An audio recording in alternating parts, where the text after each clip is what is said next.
the last hour here at Fanatics Fest in New York City. He was on stage with Pacers star Tyrese Halliburton to do a live taping of his podcast, Mind the Game, but he gave his most illuminating answer about where he could go next to a young fan whose name was Eli. How do you feel about being a free agency, and what do you want to do in your next team, and how do you want to develop it as a better team? First of all, that was a hell of a question, and some of the media people in here probably should learn from me, young fella. Y'all heard this question, right? So how do I feel about free agency? Obviously, it's a big decision. This is the third time in my career that I've been a free agent. I think 3, yeah. So it's a big decision for not only myself, but for my family as well, and just for the last part of my career and where I want to spend the last few years, or the last year, or the last 2 years of, my NBA career. So wherever I go, Elon, I will make my staple on just. I'm a natural born leader.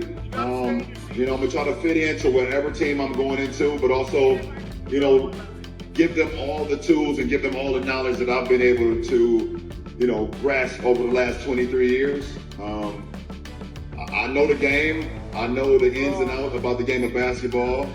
Oh, I appreciate it, man. You far too kind, man. You awesome.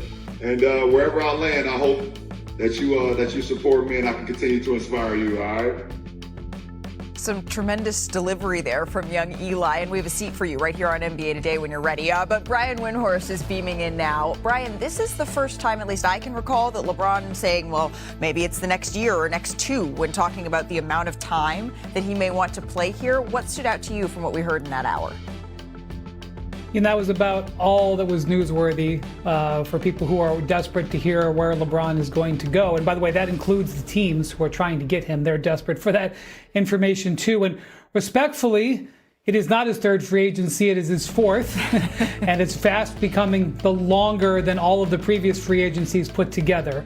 And there had been some hope that today there was not really an expectation within the league that LeBron would reveal where he was going to go today. But what teams, and when I say teams, I'm not talking about just your average fan here.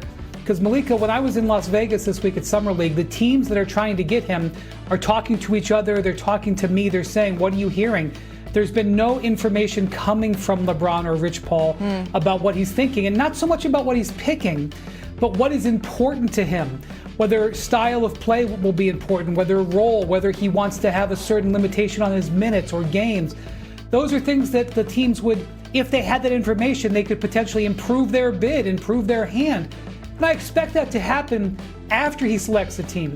But the ball was not moved forward today at all. Well, maybe there's a little bit more that we can glean from those who were actually in the room. Dave McMenamin was at the Mind the Game taping and joins us now. So, Dave, from actually being there, what was the most important insight maybe that we gained, if any? Well, actually, Brian Windhorst texted me after he saw some of the clips coming out. He said, beard dye.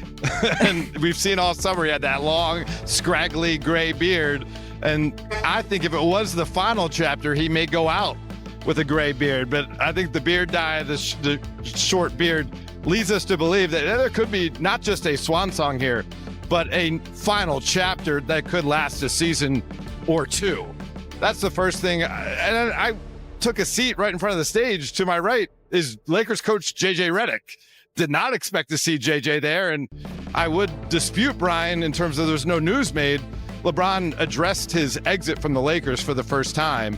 He expressed a lot of gratitude. He name-checked Jeannie Buss and Rob Pelinka. Certainly at times that relationship was strained with both of them, but he is leaving the franchise in a good place, or as best a place as possible.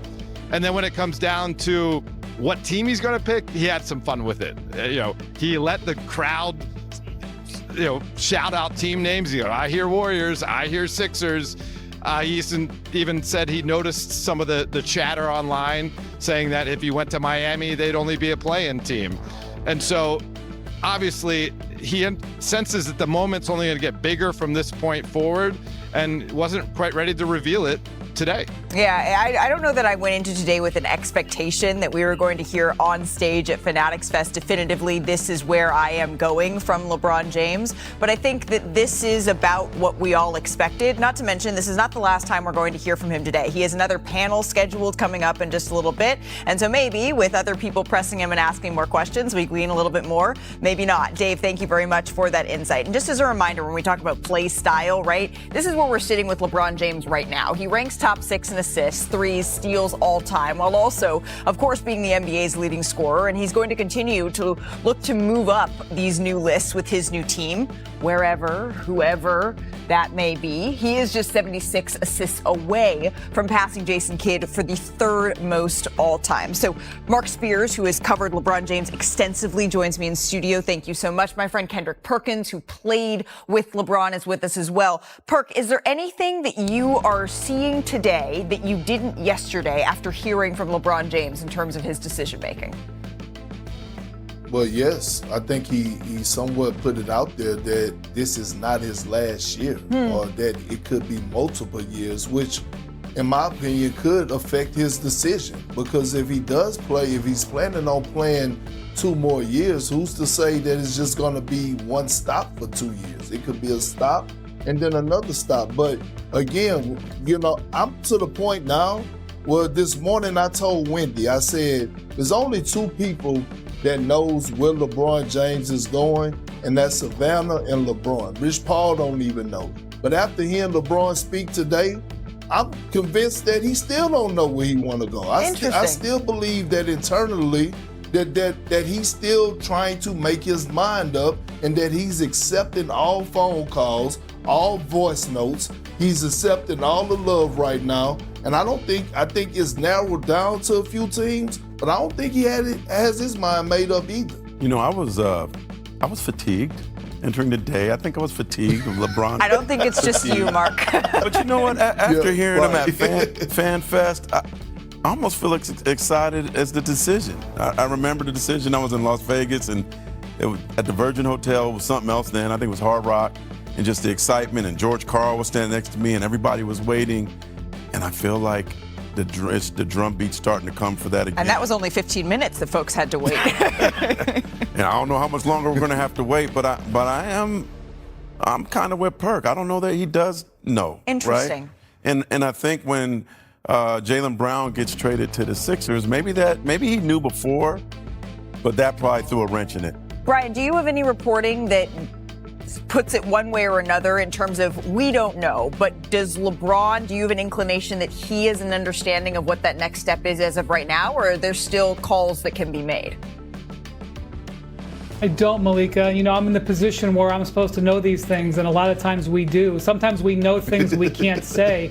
That's not even the case here. Yeah. I really don't know. But, in Vegas this week, one of the things I was, gleaning, talking to some of the GMs who are hoping to sign LeBron, they understand that they may have to make changes to their team if LeBron wants to come there. But they may have to make a trade, or they may have to alter their rotation a little bit. And they are willing to do that. But obviously, the longer you wait in the summer, the harder it is to potentially change your team up a little bit. So the thing about it is, all of these teams really want him. For whatever anybody wants to say, they all really want him. They know that it would be a challenge. They know that there would be some annoyances that come along with him. But LeBron James in 2026-27, especially LeBron on a minimum contract, these teams are dying to have him. There is no lack of desire to have LeBron on their roster. There's just this other side of this, which comes with having patience. And it's not something that they're used to dealing with. They're not used to waiting on a free agent to the 3rd week of July. And I keep hearing contradictory. Go ahead, Park. And me knowing LeBron, if a team wants an edge, you got to do what Steph Curry is doing. It can't come from role players. If you're the Miami Heat, it needs to be Giannis the one delivering those voice notes or calling LeBron James. If it's the Philadelphia 76ers, it got to be Tyrese Maxey and those guys. It got to be the top dogs that's reaching out to LeBron James. That's to move